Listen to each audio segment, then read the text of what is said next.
Leo bwana, picha yetu inaanzia hapa katikona, tunamuona nani? Tunamuona mshikaji anaenda kwa jina la Jerry, na hapa moja kwa moja ni kwamba alikuwa nani? Alikuwa na huyu hapa mamake. Uweza amini kwamba siku ya leo mamake alikuwa anamwashia moto kinoma noma kutokana na mshikaji ameoa mwanamke ambaye anafanyaje, ambaye hana uwezo wa kuzaa bwana. Sasa uweza amini kwamba mshikaji toka ameoa mpaka saa hizi ni miaka 4, lakini mshikaji hajaweza kubahatika kuweza kupata nini, kuweza kupata mtoto. Na hichi kitendo moja kwa moja ni kwamba mwanamama kiwake kimemchosha kinoma noma bwana. Hapa alikuwa anamwambia mshikaji kuwa asubiri aone. Ni kwamba mwanamama yeye anachotaka moja kwa moja aweze kufanyaje, aweze kumleta mwanamke mwingine ili mshikaji aweze kufanya, aweze kumuoa na mwisho wa siku aweze kupata mtoto bwana. Lakini mshikaji hakuwa tayari kuweza kumwacha mke wake. Kwa sababu gani? Anampenda kinoma noma, na alizidi kumwambia mamake kuwa hata Ibrahimu aliweza kupata mtoto uzeeni. Kwa hiyo inabidi hata yeye mwenyewe aweze kufanya, aweze kusubiria kama Ibrahimu na Sara alivyokuwa wameweza kuvumilia, na mwisho wa siku ni kwamba akaja kupata nini, akaja kupata mtoto huko uzeeni bwana. Lakini mwanamama akamwambia hakuna kitu kama hicho, wewe ni Ibrahimu, labda ungekuwa wewe Ibrahimu, lakini wewe mwanangu, wewe sio Ibrahimu, wewe ni Jerry. Kitu kama hicho ni kitu kinakiwezekana hata kidogo bwana. Cha kinatakiwa hapa, wewe subiri uone bwana, naenda kumchukua mwanamke huko kijijini na nakuja kumleta hapa, na huyo mwanamke utamuoa bwana. Na baada hapo moja kwa moja ni kwa mwanamama kama ameondoka zake. Lakini mshikaji ndio hivyo, ni kwamba hakuwa tayari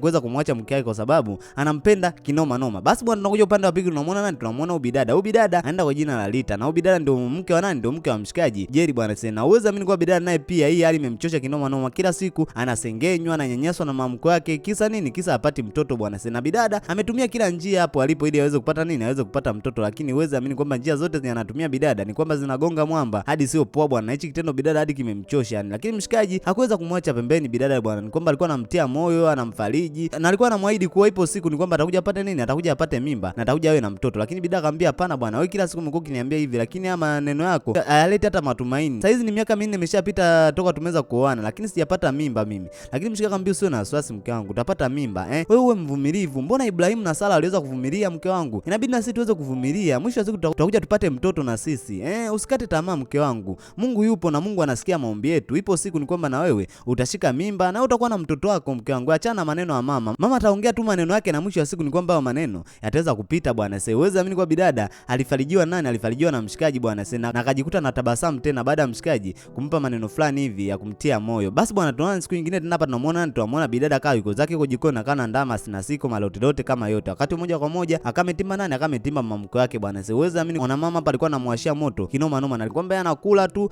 anaenjoy, anaenda zake huko chooni, anaendelea kujaza choo bwana. Masuala kumleta mtoto hapa imekuwa ni kipengele, na akamwambia ni kudadeki zako sio muda, mimi naenda kijijini, na nikienda kijijini nakwambia nakuja na mwanamke mwingine bwana ambaye ni shupavu, yani bao tu hili mmoja atapata nini, atapata mimba. Sio wewe kila siku unapigwa mabao si mangapi huko, lakini ushiki mimba, utaona cha moto kudadeki zako bwana. Mimi mtoto wangu weza kana lilisha limtu lenye halina hata faida, bora hata sangefuga mbuzi huko siku moja anywe hata supu lakini wewe tu anakulisha huko ndani, anakulisha anafanya nini, anakufanyia kila kitu unachotaka wewe, lakini kushika mimba umekuwa mvivu kweli kweli. Sasa subiri uone cha moto. Ni kwa bidada alikuwa anasema hadi analia, alikuwa analia hadi sio poa bwana, maana huyu mwanamama amekuwa kimsema kinoma noma bwana, amekuwa kimnyanyasa yani bidada hadi anateseka yani hadi sio poa bwana. Basi bwana, uweze amini baada ya siku kadhaa tunamuona mwanamama hapa kama amekusanya mabegi yake, na leo hii moja kwa moja ni kwamba alikuwa anaenda zake wapi? Anaenda zake kijijini bwana. Sasa uweze amini kwamba kama alivyomwahidi mshikaji kuwa akitoka huko kijijini anakuja kufanyaje, anakuja na mwanamke mwingine bwana, na kama amempa bidada miezi 4, ndani ya hiyo miezi 4 aga mpata mimba bwana. Asipopata mimba ni kwa mwanamama anarudi tena hapa na anakuja nani, anakuja na huyo mwanamke mwingine kutoka wapi? Kutoka kijijini. Basi moja kwa moja ni kwa mshikaji akamemwaga pale bidada, na moja kwa moja ni kwamba kama amempeleka mamake stand ili akafanyaje, akapande gari aweze kwenda kijijini. Na uweze amini hivyo timu kitime fulani hivi cha usiku tunamwona bidada kama ametulia zake hapa, na wakati moja kwa moja kama huja nani, amekuja mshikaji bwana ili aweze kupumzika. Lakini bidada siku ya leo hii hakuweza kumruhusu mshikaji aweze kupumzika hata kidogo bwana, kwamba alikuwa anataka afanyaje, aweze kumtafuna kitumbua chake. Kwa sababu gani? Hapo alipo ampewa miezi 4, kwa bidada ilibidi aweze kumforce mshikaji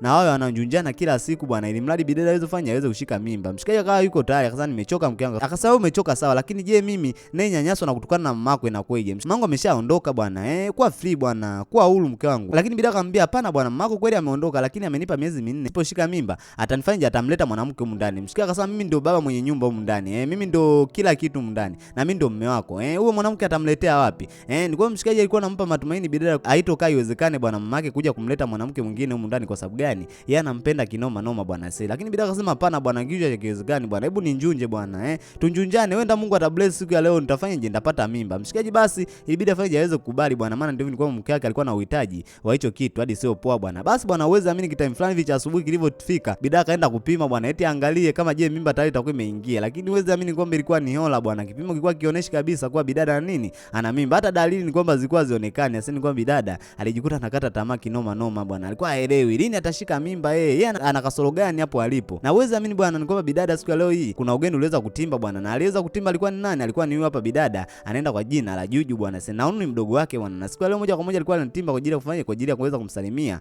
dada yake Yaseni. Kwamba alivyofika hapa alishangaa kumuona dada yake yuko kinyonge kinoma noma, na dada yake amepungua. Sasa dada, mbona umepungua? Shida ni nini Sasa mdogo wangu, mbona mimi niko sawa tu niko sawa, sijapungua, niko fresh. Akasema hapana dada, mimi nakufahamu dada yangu, ulikuwa ni mnene mbona naona umepungua? Au shemeji anakuteza? Akasema hapana mdogo wangu, yani kuna mambo tu yananichanganya mdogo wangu, ni masuala ya mimba. Nilikuwa paka leo mimi sijashika mimba mdogo wangu. Basi moja kwa moja ni kwamba mdogo akawa ameinuka zake akaenda kumfariji dada yake, akamwambia dada, masuala ya mimba wewe usiwe na wasiwasi dada bwana, kwa Mungu atakuja atabless tu, utapata nini? Utapata mimba bwana. Masuala ya mimba sio ya kuweza kuyafikiria namna hiyo paka dada unapungua.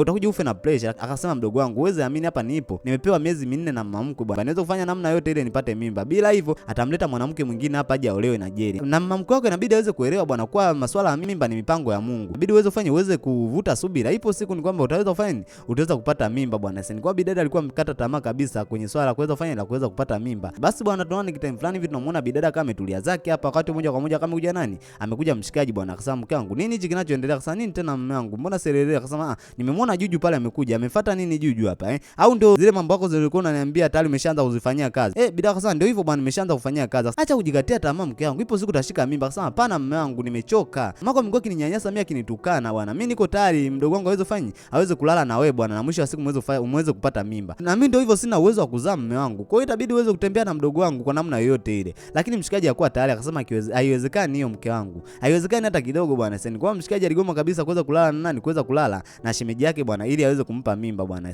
Lakini ndio ni kwa bidada alikuwa anakitaka hicho kitendo bwana. Basi bwana, uweze amini kwamba siku iliyofuata tunamuona bidada akawa ametulia zake bwana. Na mwanamume alitimba siku ya leo hii bwana. Kwamba ile siku yenye mwanamume alidai kuwa atatimba ndio hii imefika bwana. Kaambia mpuzi, mpaka sasa ni miezi 4 imepita bwana, vipi umepata mimba? Sasa mama, lakini ndio nilikuwa nipo kwenye process. Ulikuwa upo kwenye process? Mwenzako huyu hapa amekuja na mabegi hebu kaa hapa nje bwana, kaa hapa, hii ndio nyumba ya mume wako hii. Asiwezi amini kwamba alimleta nani? Alimleta bidada mwingine jaishi na mshikaji. Akamwambia yeye usiwe na wasiwasi, hii ni nyumba ya mume wako hii bwana. Au kalungu yeye mpuzi huyu ameshindwa kushika mimba. Sasa mama, lakini mimi nishakwambia mama, naomba kunipa muda si mrefu, ni kwamba mambo atakaa sawa. Mambo atakaa sawa lini? Ni miaka 4 sasa hizi mambo hayakai sawa. Kila siku unaniambia tu mambo atakaa sawa. Akamwambia mama, lakini inabidi tuweze kuwa wavumilivu. Tuweze kuwa wavumilivu kivipi wewe kudadeki zako wewe? Una kizazi wewe. Mpuzi kabisa wewe. Miaka 4 yote mtoto wangu anapoteza tu nguvu kukunjunja tu, lakini hauleti faida yoyote hapa. Unamzeesha na kumzeesha mtoto wangu. Sasa naona kabisa mwili wako unazofika. Kila siku anakupelekea moto. Anakunjunja lakini mimba ushiki. Sasa subiri uone. Nimemleta huyu hapo mwenzako bao tu hili moja. Yaani bao moja mwenzako anapata mimba. So unakaa tu na litumbo lako hilo linyalishiki mimba hilo. Asiwezi amini kwa mwanamama alikuwa na maneno ya shombo. Hadi sio poa bwana. Na alikuwa anamwambia bidada kwa huyu mwenzake bao tu moja ni kwamba anashika nini? Anashika mimba. Akamwambia Enjo, hebu simama tu nikakuoneshe kwenye chumba cha mume wako bwana. Asiwezi amini kwamba kama mchukua Enjo moja kwa moja akampeleka wapi? Akampeleka kwenye chumba cha mume wake bwana, ambacho cha nani? Ni cha mshikaji Jerry. Uwezi amini kwa bidada kama amechukua simu alakalaka kumpigia nani? Kumpigia Jerry ili aje afanye aje aone hichi kinachoendelea. Uwezi amini kwa mshikaji alitimba bwana, na alimwashia mmake moto kinao noma. Mmake akamwambia wewe kudadeki zako unichichi chochote bwana, nikupa miezi 4 nimwambia wewe mke wako afanye aweze kupata mimba, lakini mke wako ameshinda kupata mimba. Akasema hapana mama bwana, nishakwambia mimi sihitaji mwanamke, na umpate kutoka naye nje huyo mwanamke, mimi simtaki huyo mwanamke hapo uliyomleta. Uwezi amini kwa mshikaji leo hii anamtimua mmake kwenye hii nyumba. Akamwambia kudadeki zako yani unanitimua mimi kwa ajili ya huyo mwanamke huyo kahaba huyo mwenye ashiki mimba huyo mgumba huyo. Mtoto wangu, yani umekosea sana, umekosea mtoto wangu. Mimi nimekutunza tumboni miezi 9, nimekunyonyesha miaka 2 mtoto wangu, leo huyu unanitimua mimi kwa ajili ya huyo mpuzi huyo mwanamke mwenye azai huyo. Akasema hapana mama bwana, huyu ni mke wangu. Naye bidada akawa amemsogelea pale mwanamama, alikula kofi. Akasema mpuzi kudadeki zako, nikwambia usiniite mama.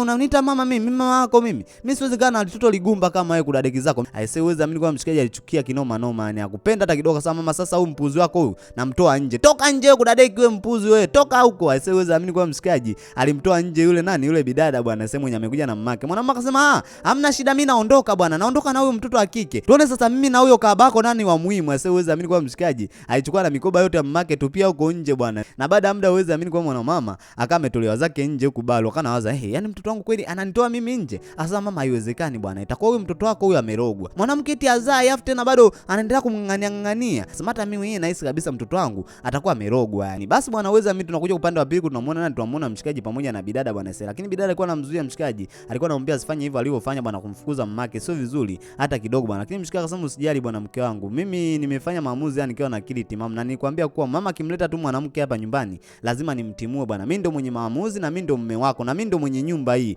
Aisee, uweza amini kwa mshikaji simamia pale pale kwenye msimamo wake kwa yeye hawezi kumwacha bidada hata kidogo bwana, kwamba yeye anampenda kinoma noma bidada, kwa yuko tayari hawezi kumwacha bidada eti kisa mamake amemletea mwanamke mwingine wa kijijini. Sasa ni kwa bidada alijisikia faraja kinoma noma, maana ndio ni kwamba mshikaji anampenda hadi sio poa bwana. Basi bwana, uweza amini kwa bidada siku kadri zilivyokuwa zinazidi kwenda ni kwamba alikuwa anaendelea kutafunwa kitumbua na mshikaji, lakini ndio ni kwamba kadri alivyokuwa anaenda kupima alikuwa anakuta mimba haifanyi mimba ingine, na hichi kitendo kilikuwa kinamfanya bidada aendelee kufanya endelee kujiona yeye ana tatizo bwana. Na uweza amini kwamba siku iliyofuata bidada alichoamua kukifanya, alimuita mdogo wake bwana, alimwambia mdogo wake kuwa yeye ameshindwa kuweza kupata mimba, lakini anataka mdogo wake afanye aweze kulala na shemeji yake, huenda atafanya huenda atapata mimba. Bidada Juju akashangaa akamwambia, ndio mdogo wangu, inabidi uweze kulala na shemeji yako. Sasa dada, hiyo una akili kabisa? Yaani mimi nilale na shemeji yangu ili niweze kupata mimba? Ni kitu hakiwezekani hata kidogo bwana. Yaani hebu fikiria tena. Sasa mdogo wangu, nimefikiria mimi nimefikiria wewe si mdogo wangu wa damu, sasa kuna shida gani? Mimi siwezi nikampatia mimba bwana, kwa hiyo inabidi wewe ndio uweze kufanyaje, uweze kulala naye. Lakini bidada ni kwamba hakuwa tayari hata kidogo bwana. Na bidada hakuishia hapo bwana, ibidi afuate nani? Amfuate mshikaji, aje muombe na mshikaji bwana. Lakini mshikaji naye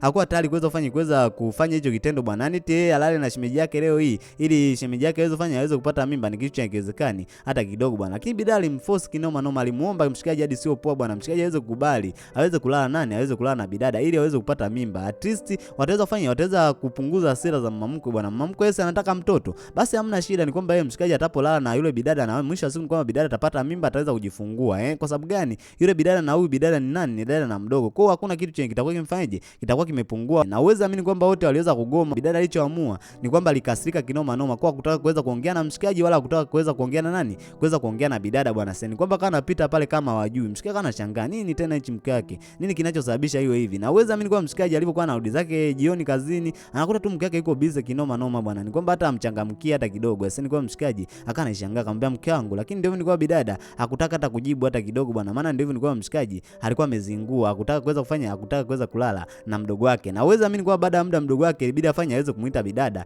ili aweze kuongea bwana. Sasa na bidada alimthibitishia, alimwambia usiwe na wasiwasi mdogo wangu bwana, ni kwamba akikupa tu mimba yule mwanaume ni kwamba wewe utashika mimba. Mimi na uhakika kabisa mdogo wangu utashika mimba, inabidi tuweze kumzalia huyu mwanaume bwana mdogo wangu, na mimi sitakuwa na shida yoyote wewe utaposhika mimba, nitakujali kama mdogo wangu na nitakujali kama mke mwenzangu, hamna shida yoyote. Lakini bidada akawa anadai kuwa yeye anaogopa kinoma noma kwenye hilo swala bwana. Lakini bidada alimsitishia kuwa usiwe na wasiwasi, kitu kama hicho hakitaweza kutokea bwana, kwa mimi nitakujali na mambo yote ataweza kukaa sawa. Basi moja kwa moja ni kwa bidada aliweza kukubali, na uweze amini kwa bidada alikuja kumwambia mshikaji kuwa mdogo wake ameweza kukubali yeye aweze kufanya aweze kushika mimba. Lakini mshikaji akasema, mke wangu, nini kinachoendelea bwana? Mimi siko tayari. Akamwambia, mume wangu, ndio hivyo bwana, inabidi uweze kufanya uweze kukubali, mdogo wangu ameshakukubali, kwa mbaki fanye umbaki wewe. Sasa ni kwa mshikaji jitahidi kukatakata pale, lakini ndio hivyo ni kwa mke wake alikuwa amekazia kinoma noma bwana.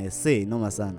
Na basi bwana, baada ya muda mshikaji ilibidi afanye aweze kukubali na yeye bwana, maana ndio hivyo ni kwamba shemeji yake kama ameweza kukubali. Na bidada moja kwa moja alimchukua nani? Alimchukua mdogo wake, alimleta hapa, alimleta kwenye chumba chao ili mshikaji aweze kufanya aweze kumjunja huyu shemeji yake bwana. Sasa mshikaji hakuamini bwana, leo yeye analetea mtoto super, mtoto nyepe. Na uweze amini baada ya muda ni kwamba mshikaji alianza kumpelekea bidada nani? Bidada Juju moto bwana. Sasa na bidada naye akiwa amelala kitandani hapo hapo, sasa ni kwamba kana anaangalia kwa pembeni. Sasa kweli mume wake anakamua hadi sio poa bwana. Kwa mshikaji alikuwa anapeleka moto, linanjunja linatafuna kitumbua hadi sio poa bwana. Si bidada yeye mwenyewe amemruhusu, kwani shida iko wapi? Ni kwa mshikaji alikuwa anaendelea kukaza na kupeleka moto, na alipeleka moto kisawasawa hadi bidada mwenyewe akaona kweli hii ni hatari bwana. Alikuwa anaumia lakini hana namna, inabidi tu aweze kukubali. Na kulivyokucha asubuhi ni kwa bidada alimchukua nani? Alimchukua mdogo wake, akamfanya jaka amemtoa bwana, amemsindikiza hapo tu, akawa anasubiri matokeo waweze kuangalia kama bidada kweli je atashika mimba. Na wakati huo mshikaji alikuwa zake juu bwana, naangalia tu, yani amini kuwa mshikaji leo hii ametafuna kitumbua, yani ametafuna dada na mdogo. Na uweze amini kwamba siku zilikuwa zimezidi kwenda, na leo hii mshikaji alikuwa anapata zake hapa msosi na nani? Na bidada bwana. Lakini uweze amini kwamba wakati anaendelea kupiga zao hapa msosi,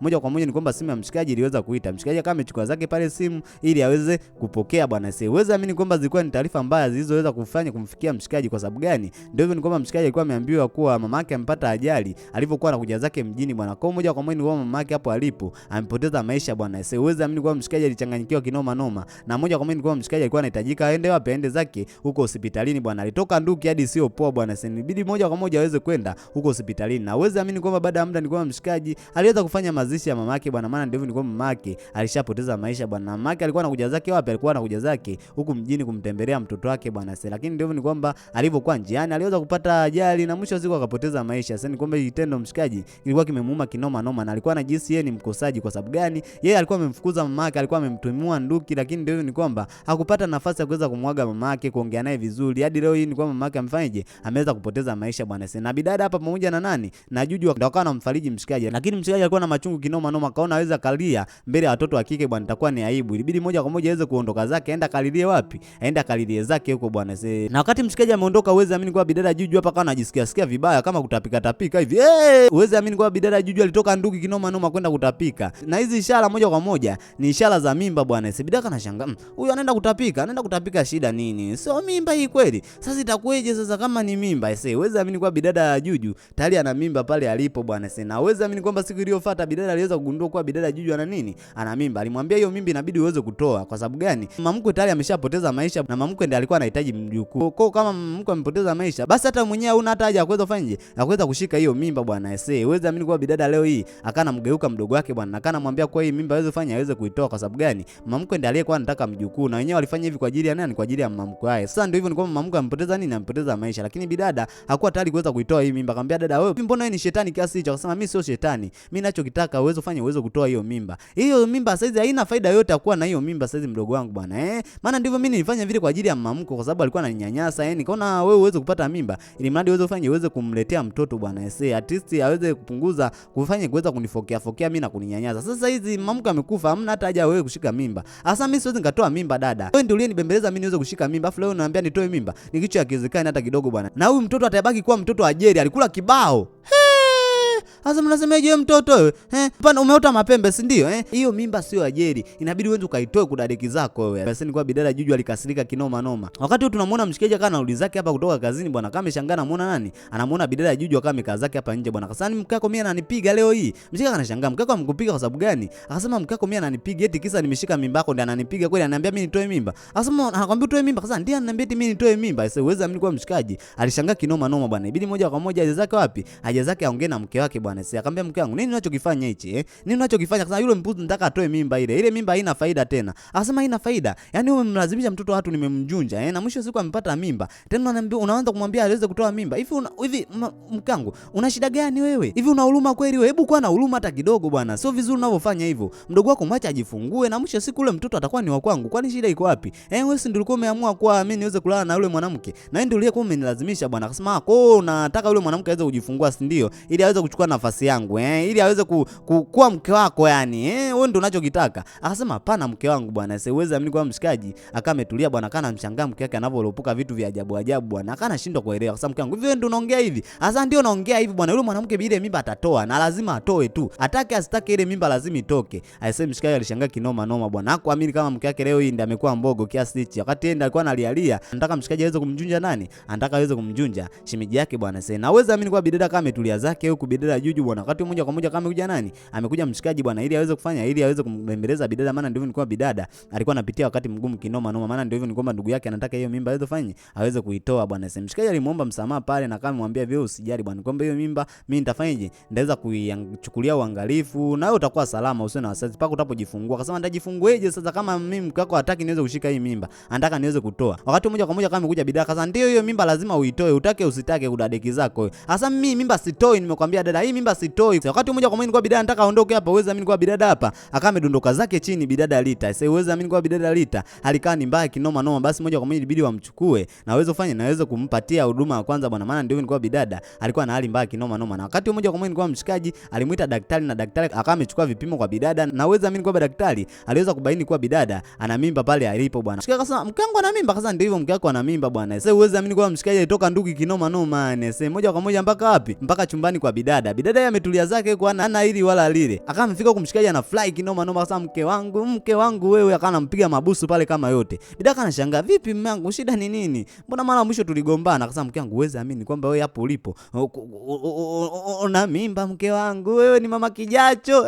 Bidada kwa amini akasema, unaongelea nini? Akasema, ndio wewe ni mama kijacho. Aisee, uweze amini kwa bidada alifly kinoma noma bwana, baada ya kupewa taarifa kwa yeye hapo alipo ni mama kijacho bwana. Aisee, na muda si mrefu ni kwamba atafanyaje, ataweza kujifungua. Aisee, ni kwa bidada alifly kinoma noma, akasema ni kitu cha kiwezekani bwana, hebu kwanza nende ka test mwenyewe, nende kafanyaje, nikaangalie mwenyewe kama kweli nina mimba bwana. Akamwambia usiwe na wasiwasi mke wangu, daktari ameshasema. Wasiwasi ya nini? Sasa ngoja nikaangalie mwenyewe bwana, haiwezekani mimi leo nina mimba. Aisee, uweze amini kwa bidada alienda kujicheki bwana, na akagundua kuwa na mimba, na moja kwa moja akamfuata mdogo wake, akamwambia sasa hizi mwenyewe na mimba, kwa hiyo inabidi hiyo mimba yako uweze kuitoa kwa sababu haina faida tena bwana. Mimi na mimba hapa mdogo wangu, kwa hiyo moja kwa moja inabidi uitoe hiyo mimba. Akasema, dada, yani mimi nitoe mimba? Bado unaendelea kutusema mimi nitoe mimba? Akasema, ndio inabidi uitoe mimba. Akasema, mimi nishakwambia hii mimba siwezi nikaitoa dada, wewe ushike mimba, mimi nishike mimba, hii mimba siwezi nikaitoa bwana. Hii mimba nitajifungua na nitalea mwenyewe mtoto, kama wewe hutaki kulea mtoto sawa, na hii mimba ni ajeri na nitajifungua bwana. Sina baada mmoja kwa moja kwa bidada akamondoka zake. Sisi niko bidada ishangaa kinoma noma, akasema mpuzi kudadeki zake huyu,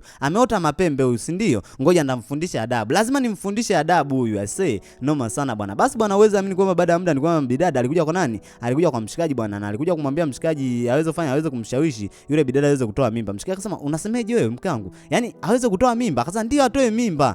Kwani shida iko wapi? Mimi sitani na mimba mume wangu. Shida yetu silikuwa kupata mimba mimi. Mimi nimepata mimba bwana. Asema, hivi unaongelea nini mke wangu wewe? Yani mimi eti niende kamwambie leo Juju akatoe mimba yangu? Hivi una akili kabisa wewe? Asema, mbona kama sikuelewelewe. Wewe unampenda Juju si ndio? Akasema, sio nampenda Juju, yule amebeba mimba yangu. Ndendeje kumwambia mtu atoe mimba? Ni kitu kiwezekana hata kidogo. Lakini bidada akasema, hapana, inawezekana. Mke wangu ukitaka mimi tugombane, wewe endelea kufanya mambo ya kipuzi kama. Akasema, hapana, mimi najua kabisa unampenda yule Juju si ndio? Unampenda Juju, unamtaka si ndio? Unataka uendelee kumjunja. Sasa mke wangu umekuja wewe hivi? Akasema, ndio unamtaka Juju endelee kumtafuna. Mke wangu sijai kuchezea kichapo. Wewe endelea kuongea maneno ya kipuzi kama hao, ndakugonga, ndakutembezea tolati wewe kudadeki zako. Sitajali una mimba au hauna mimba bwana. Bidada akasema, jaribu uone. Sasa uweze amini kwa mshikaji akamondoka zake kwa asili. Eti utanipiga? Nipige uone cha moto kudadeki zako wewe. Na baada ya muda uweze amini kwa mshikaji ilibidi afanye aweze kumuita mke wake pamoja na Juju bwana, ili aweze kuongea nao bwana. Maana ndio hivyo, ni kwamba watu wana ugomvi mkubwa sana hapa ndani. Mshikaji akamwambia, nyie wote ni ndugu, kwa hiyo inabidi msio mnagombana kama mnavyogombana. Lakini Juju akamwambia, dada ndio mkorofi.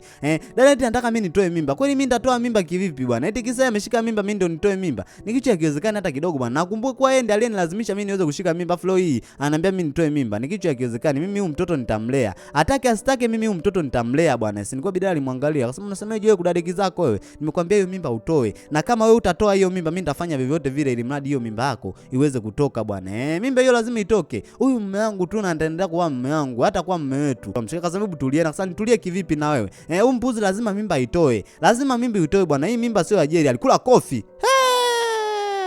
Sasa mnasemaje alikula kofi na yeye ase uweze amini kwamba kawa anazichapa pale. Mshikaji ilibidi aachanishe ase. Mshikaji alikuwa na wakati mgumu sana huyu. Alikuwa na wakati mgumu hadi sio poa bwana. Maana ndio nilikuwa mndani. Kila siku ngumi zilikuwa zinalika hadi sio poa bwana. Kaambia acha ujinga wewe kudadeki zako wewe. Ni unachokifanya wewe? Akasema, ujinga kivipi?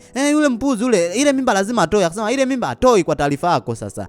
Akasema, utaona sasa kama atakaa humu ndani. Akasema, na atakaa humu ndani na hakuna cha kumfanya. Sasa uweze amini kwa mshikaji alikuwa mind kinoma noma, na baada ya muda uweze amini kwa bidada aliona afanye aweze kuepusha shari tu aweze kuondoka zake. Kwa sababu gani? Dadake amtaki humu ndani bwana. Sasa kwa hiyo ilibidi aweze kuondoka zake, maana ndio hivyo nilikuwa dadake mwisho wa siku asije akafanyaje, asije akamchezeshia kichapo, na mwisho wa siku nilikuwa mtoto akaweza kutoka tumboni bwana. Akamwambia, Jerry, huyu mtoto ni wa kwako na mimi naondoka tu, lakini light ukijua kwa huyu mtoto ni wa kwako bwana.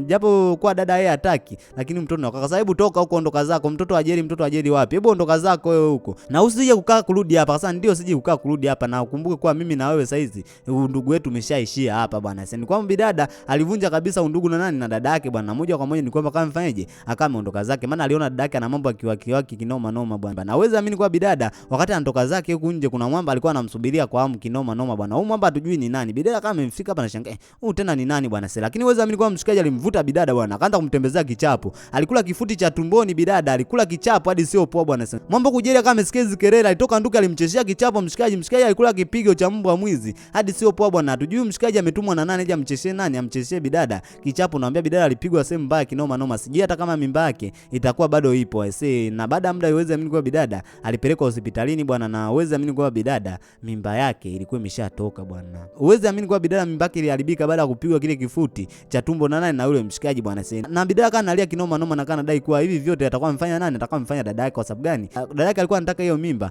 iweze kutoka bwana, na mwisho wa siku ni kwamba kweli mimba imfanyaje, imeweza kutoka bwana sasa. Na bidada alilia kinoma noma, yani alilia hadi sio poa bwana, lakini mshikaji alimtuliza bidada na kumwambia atulie bwana, sio muda, ni kwamba hali yake itakuwa nini, itakuwa sawa bwana. Na uweze amini baada ya muda ni kwa bidada aliweza kuruhusiwa hospitalini, na ilikuja kubainika kuwa bidada Lita ndiye aliweza kutuma yule mshikaji aje amtembezee bidada kichapo, na mwisho wa siku ni kwa bidada mimba yake iweze kutoka bwana sasa. Na hapa akawa anamuomba msamaha ndugu yake kwa vile alivyomfanyia bwana. Kwa bidada alilia kinoma noma baada ya kugundua kwa ndugu yake ndiye aliweza kufanya plani zote yeye aweze kufanya aweze kupoteza mtoto wake bwana. Alilia bidada hadi sio poa bwana, lakini alikuwa hana namna, ndio hivyo, ni kwamba ni ndugu yake, na mwisho wa siku ashaweza kutambua makosa yake kuwa alifanya ni makosa, kuweza kumtumia mtu aenda akamtembezee kichapo bwana, na mwisho wa siku mimba yake iweze kutoka. Kwa bidada alimuomba msamaha kinoma noma, na bidada Juju akaona isiwe kesi bwana, kama amemsamee nani, akamemsamee ndugu yake bwana sasa, na mambo yote yakawa yamerudi kama kawaida bwana sasa. Aweza akamchukia ndugu yake, maana ndio ndugu yake, na watu wamezaliwa wawili tu humo ndani mwao bwana sasa. Na uweze amini baada ya miezi kadhaa kuweza kupita, tunamuona mshikaji hapa sasa hizi mambo ni safi kinoma noma, na bidada alikuwa amepata mimba na akaweza kujifungua